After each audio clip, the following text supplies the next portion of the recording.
First and foremost, congratulations to the Tivoli family. Well tried, humble lion.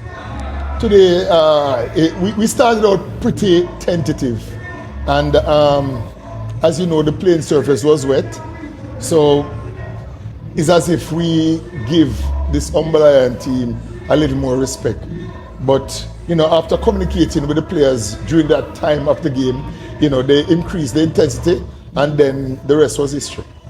All right, Coach. I realized that last year, you know, you got a lot of goals from a single player. This season, you get me getting a lot of goals surrounded by the team, especially from set pieces. Was that something you guys work on at the training grounds?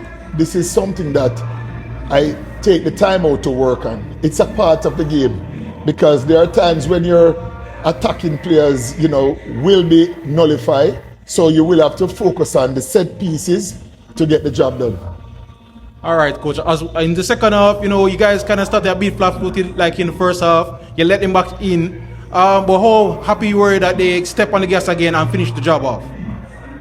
We were leading by 4-0 when they got that one goal. I didn't even saw the goal because my head was down at the time.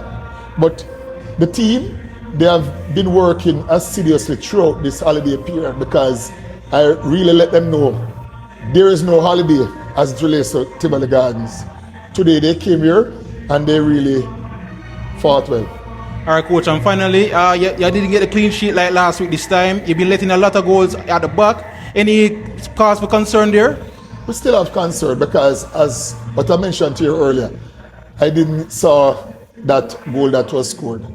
But this is something that I have to take the time out and continue to work on to ensure that we have more clean sheets. All right, Coach, thank you. Coach, the transfer window is now upon us in the next couple of days. Isn't it funny that, you know, with this victory now, you're going on your team stamping the class like this? Do you think they're playing for their position in the squad right now? This is something that has been mentioned to these players. If you're not playing as expectation, it means that you're not good enough for the league.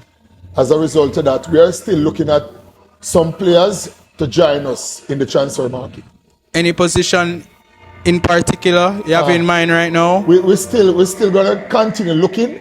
I mean, offense is always a key factor, because we're most of our goals, if you observe, are still coming from the defensive unit, which is good. But we're going to continue working, not to think about any particular position, but if players, you know, show their quality, that means they can be a part of the upcoming squad. Final question, Coach. A poor first round might I add. Now you're into the second round. What are your ambitions to this Tivoli side? Is it just to avoid being down at this bottom of the table, or you're looking on to push for the top 6? Is it enough time for you? The Tivoli team, based on where we went last year, it basically means that is where I expected the team to continue to be a part of. And we just have to continue working, because we're still a little off the pace as it relates to the 7th position. But as long as we continue to win games, we will catch the chase, the leading pack. All right. Thank you, Coach Jerome Waite. Enjoy the rest of your day. All right. Thanks. Yeah.